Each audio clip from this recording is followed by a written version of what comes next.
आज हम बात कर रहे हैं नॉमिनेशन कन्वेंशन हुआ राधाकृष्णा कांग्रेस एमपी कैंडिडेट का गुलबर्गा में। एनवी ग्राउंड में हुआ programme organised.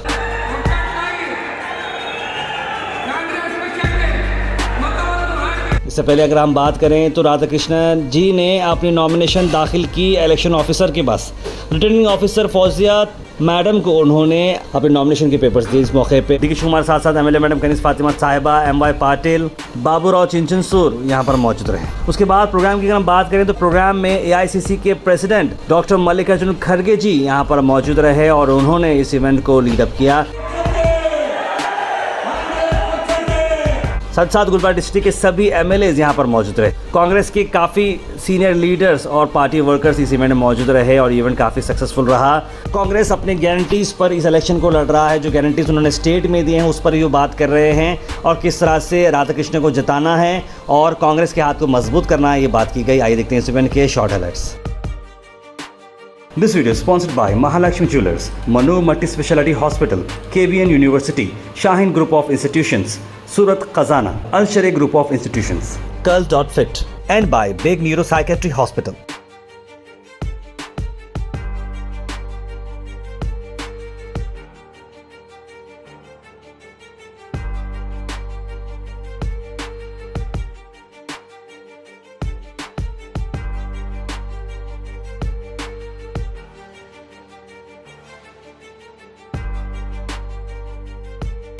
MP candidate Radhakrishna साहब हमारे बीच हैं। कुछ ही देर में एआईसीसी प्रेसिडेंट मल्लिकार्जुन खड़गे साहब और डीके शिव कुमार साहब यहाँ तशरीफ लाएंगे। आप लोग इत्मीनान से बैठकर लास्ट स्पीच होने तक आप लोग को बैठ के सुनना है। अभी अभी राधाकृष्ण साहब नॉमिनेशन फाइल करके आए हैं। यहाँ से हमारी जिम्मेदारी है, हम सब एक एक वोट की अहमियत है हमारे लिए। हम सब मिलकर कोशिश करना है, मेहनत करके हमको ज़्यादा से ज़्यादा पोलिंग करा के हमारी मेजॉरिटी से जिताना है हमारे को राधाकृष्ण साहब को। ನಮ್ಮ ಗುಲ್ಬರ್ಗ ಲೋಕಸಭಾ ಕ್ಷೇತ್ರಕ್ಕೆ ದೊಡ್ಡ ಇತಿಹಾಸ ಇದೆ। ನಮ್ಮ ಈ ಹಿಂದೆ ಗುಲ್ಬರ್ಗ ಕ್ಷೇತ್ರದಲ್ಲಿ ಹಲವಾರು ಮೇರು ನಾಯಕರು ಕ್ಷೇತ್ರವನ್ನು ಪ್ರಶ್ನಿಸಿದ್ದಾರೆ। ಸ್ವಾಮಿ ರಮಾನಂದ ತೀರ್ಥರು, ಮಾದೇವಪ್ಪ ರಾಮಪುರೆ ಅವರು, ಧರ್ಮರಾವ್ ಅಫಜಲ್ಪುರವರು, ವೀರೇಂದ್ರ ಪಟೇಲ್ ಸಾಹೇಬರು, ಧರ್ಮಸಿಂಗ್ ಸಾಹೇಬರು, ಕಮರುಲ್ ಇಸ್ಲಾಂ ಸಾಹೇಬರು, ಸರಡಿಗೆಯವರು ಮತ್ತು ಖರ್ಗೆ ಸಾಹೇಬರು ಕ್ಷೇತ್ರ, ಇಂಥ ಪುಣ್ಯ ಕ್ಷೇತ್ರದಲ್ಲಿ ನನ್ನನ್ನು ಅಭ್ಯರ್ಥಿಯನ್ನಾಗಿ ಮಾಡಿದ ಕಾಂಗ್ರೆಸ್ನ ಹಿರಿಯ ನಾಯಕಿ ಶ್ರೀಮತಿ ಸೋನಿಯಾ ಗಾಂಧಿ ಅವರಿಗೆ ಮತ್ತು ನಮ್ಮ ಅಧ್ಯಕ್ಷರಿಗೆ ಮತ್ತು ಪಕ್ಷ ನಾಯಕ ರಾಹುಲ್ ಗಾಂಧಿ ಅವರಿಗೆ, ಮುಖ್ಯಮಂತ್ರಿ ಸಿದ್ದರಾಮಯ್ಯ ಅವರಿಗೆ ಮತ್ತು ನಮ್ಮ ಡಿ.ಕೆ. ಶಿವಕುಮಾರ್ ಅವರಿಗೆ, ನಮ್ಮ ಜಿಲ್ಲೆಯ ಎಲ್ಲ ಮತ್ತು ಗುಲ್ಬರ್ಗ ಯಾದಗಿರಿ ಕ್ಷೇತ್ರ ಜಿಲ್ಲೆಯ ಎಲ್ಲ ನಮ್ಮ ಶಾಸಕರಿಗೆ ಮತ್ತು ಮುಖಂಡರಿಗೆ ಹಾಗೂ ವಿಶೇಷ ಪಕ್ಷದ ಸಂಘಟನೆಗೆ ಹಲವಾರು ತಿಳಿದಿದೆ ತಿಳಿದ ನಮ್ಮ ಭವ್ಯ ಕಾರ್ಯಕರ್ತರ ಬಂಧುಗಳಿಗೆ ತುಂಬ ಒಳ್ಳೆಯ ಧನ್ಯವಾದಗಳನ್ನು ಸಲ್ಲಿಸುತ್ತೇನೆ।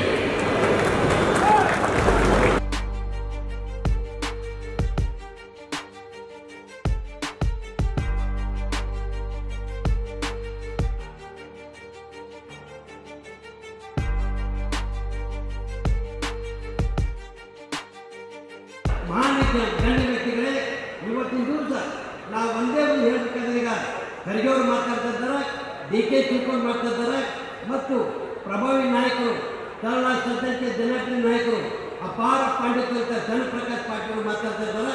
ನಾವು ಒಂದೇ ಒಂದು ಮಾತಾಡಿದ್ದಾರೆ, ಇವತ್ತಿನ ದಿವಸ ಮಲ್ಲಿಕಾರ್ಜುನ ಖರ್ಗೆ ಅವರು ಬಿಜೆಪಿ ಅವರು ಅಂದರೆ ನಾವು ದೇಶಭಕ್ತರು, ದೇಶ ರಕ್ಷಣೆ ಮಾಡೋರು, ದೇಶ ನಮ್ಮಿಂದೇ ನಡೀತಿದೆ ಅಂತಕ್ಕಂಥ ವಾತಾವರಣವನ್ನು ಇವತ್ತು ಮಾಡ್ತಾ ಇದ್ದಾರೆ। ಅದಕ್ಕೆ ನಾನು ಭಾರತೀಯ ಜನತಾ ಪಕ್ಷದ ಮುಖಂಡರಿಗೆ ಹೇಳಲಿಕ್ಕೆ ಬಯಸ್ತೇನೆ, ಇಲ್ಲಿ ಸೇರಿರ್ತಕ್ಕಂಥ ಏನು ಜನ ಇದ್ದಾರೆ ಇವರೆಲ್ಲರೂ ಕೂಡ ದೇಶಭಕ್ತರೇ। ಗುಲ್ಬರ್ಗ ಉಸ್ತುವಾರಿ ಇದ್ದಾಗ ಅವರ ಸ್ವಭಾವ, ಅವರ ನಡವಳಿಕೆ, ಅವರ ಮಾರ್ಗದರ್ಶನ ಅನೇಕ ನಾನು ನೋಡಿದ್ದೆ। ಅಂತ ಒಬ್ಬ ಮಹಾನ್ ನಾಯಕರು ದೇಶದ ನಮ್ಮ ಪಕ್ಷದ ರಾಷ್ಟ್ರೀಯ ಅಧ್ಯಕ್ಷರಾಗಿರ್ತಾರೆ। ಮೋದಿ ಅವರು ಇಲ್ಲಿಗೆ ಬಂದು ಗುಲ್ಬರ್ಗಕ್ಕೆ ಬಂದು ಈ ಚುನಾವಣಾ ಪ್ರಚಾರವನ್ನು ಮಾಡಿ ಈ ದ್ವೇಷದ ರಾಜಕಾರಣಕ್ಕೆ ಒಂದು ದೊಡ್ಡ ನಾಂದಿಯನ್ನು ಆಡಿದ್ದಾರೆ। ಅದಕ್ಕೆ ಕೊನೆ ಕಾಣಿಸಲಿಕ್ಕೆ ಒಂದು ಸಂದೇಶವನ್ನು ಕಳಿಸಿ ಇವತ್ತು ರಾಧಾಕೃಷ್ಣನವರಿಗೆ ಲೋಕಸಭೆಗೆ ಕಳಿಸೋದ ಒಂದು ದೊಡ್ಡ ಅವಕಾಶ ಇವತ್ತು ನಿಮ್ಮ ಮೇಲೆ ನಮ್ಮ ಮೇಲೆ ಸಿಕ್ಕಿದೆ ಅಂತೇಳಿ ನಾನು ಭಾವಿಸ್ಕೊಂಡಿದ್ದೇನೆ. ರಾಧಾಕೃಷ್ಣರವ್ರನ್ನ ಕನಿಷ್ಠ 3 ಲಕ್ಷ ಅಂತರದಿಂದ ಗೆಲ್ಲಿಸಲೇಬೇಕು ಅಂತೇಳಿ ತಮ್ಮಲ್ಲಿ ನಾನು ಪ್ರಾರ್ಥನೆಯನ್ನು ಮಾಡ್ತಾ ಇದ್ದೇನೆ. ಇಷ್ಟು ಹೇಳಿ ಇನ್ನು ಬಹಳ ಜನ ಭಾಷಣ ಮಾಡೋರಿದ್ದಾರೆ, ಹೆಚ್ಚಿಗೆ ಮಾತಾಡೋದಿಲ್ಲ. ಖರ್ಗೆ ಸಾಹೇಬರು ಬಂದಿದ್ದಾರೆ. ಬಹಳ ಶುಭ ಗಳಿಗೆಯಲ್ಲಿ ಎಂಥ ಗಳಿಗೆಯಲ್ಲಿ ನಾಮಿನೇಷನ್ ಫೈಲ್ ಮಾಡಿದ್ದೀವಿ ಗೊತ್ತಾ? ಬುದ್ಧ ಬಸವನು ಮನ ಬಿಟ್ಟ ಗಳಿಗೆಯಲ್ಲಿ. ಅಷ್ಟೇ ಅಲ್ಲ, ನನ್ನ ಗುರಿ ಸಮಾಜದಲ್ಲಿ ಬದಲಾವಣೆ ತರ್ತಕ್ಕಂಥದ್ದು. ನನ್ನ ಗುರಿ ಈ ಭಾಗಕ್ಕೆ ನಿಜವಾಗಿಯೂ ಕಲ್ಯಾಣ ಕರ್ನಾಟಕ ಮಾಡ್ತಕ್ಕಂಥದ್ದು. ಈ ಭಾಗದಲ್ಲಿ ಬಸವಣ್ಣನ ತತ್ವವನ್ನು ಉಳಿಬೇಕು ಅಂತ ಪ್ರಯತ್ನ ಮಾಡ್ತಕ್ಕಂಥದ್ದು. ಅಂಬೇಡ್ಕರ್ ಅವರ ಸಾಮಾಜಿಕ ನ್ಯಾಯ ಇರಬೇಕು ಅಂತೇಳಿ ನಾವು ಮಾಡಬೇಕು. ಮತ್ತು ಈ ಒಂದು ಸಂದರ್ಭದಲ್ಲಿ ನಾವು ಒಂದು ಮಾತನ್ನು ನೀವು ಹೇಳಬೇಕು ಅಥವಾ ಯಾವ ಪಾಠದಲ್ಲಿ ಯಾರು ಅಂತ ವ್ಯಕ್ತಿಯಾದರು. ನನ್ನ ಗುರಿ ಒಂದೇ, ಈ ಎಲೆಕ್ಷನ್ ಬರೇ ರಾಧಾಕೃಷ್ಣನ್ ಎಲೆಕ್ಷನ್ ಅಲ್ಲ, ಈ ಎಲೆಕ್ಷನ್ ಬರೇ ಕಾಂಗ್ರೆಸ್ ಪಾರ್ಟಿ ಎಲೆಕ್ಷನ್ ಅಲ್ಲ. ಈ ಎಲೆಕ್ಷನ್ ದೇಶದ ಸಂವಿಧಾನವನ್ನು ಉಳಿಸ್ತಕ್ಕಂಥ, ಈ ಎಲೆಕ್ಷನ್ ದೇಶದ ಪ್ರಜಾಪ್ರಭುತ್ವ ಡೆಮಾಕ್ರಸಿಯನ್ನು ಉಳಿಸ್ತಕ್ಕಂಥದ್ದು. ಇಲ್ಲದ್ರೆ ಮೋದಿ ಈಗಾಗಲೇ ಮಷಿನರಿಗಳನ್ನು ಉಪಯೋಗ ಮಾಡಿಕೊಂಡು ಇಲ್ಲಿನ ಡೆಮಾಕ್ರಸಿ ಹಾಳು ಮಾಡಿಕೊಂಡು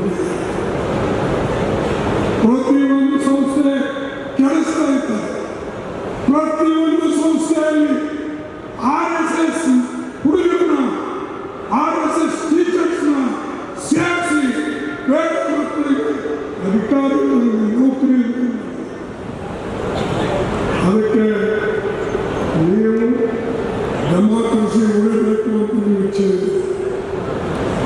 ಈ ದೇಶದ ಸಂವಿಧಾನ ಬಾಬಾ ಸಾಹೇಬ್ ಅಂಬೇಡ್ಕರ್ ಬರೆದಿತ್ತು ಇರಬೇಕು ಅಂತ ಇಚ್ಛೆ ಇದೆ ಮತ್ತು ಈ ಭಾಗ ಬೆಳಿಬೇಕು ಅನ್ನೋ ಇಚ್ಛೆ ಇದೆ ಕಾಂಗ್ರೆಸ್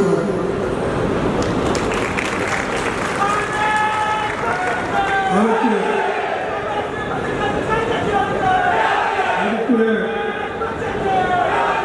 ಅದಕ್ಕೆ ನಾನು ಇನ್ನೂ ಹೆಚ್ಚು ಹೇಳಲ್ಲ. ನನಗೆ ಹೋಗಬೇಕಾಗಿದೆ. ನಾನು ಗಂಟೆಗೆ ಫ್ಲೈಟಿಗೆ ಡೆಲ್ಲಿಗೆ ಹೋಗಬೇಕು. ವಿಶೇಷವಾಗಿ ನಿಮ್ಮ ಕೆಲಸ ತಗೊಳ್ಬೇಕು, ನಿಮ್ಮ ಭೇಟಿ ಆಗಬೇಕು, ನಾನು 4 ಮಾತು ಕೇಳಬೇಕು ಅಂತ ಹೇಳಿ ನಾನು ಬಂದಿದ್ದೇನೆ. ನೀವು ಶಾಂತ ರೀತಿಯಲ್ಲಿ ಕೇಳುತ್ತಾರೆ. ನಿಮ್ಮೆಲ್ಲರಿಗೂ ನಾನು ವಹಿಸಿ ನಾನು.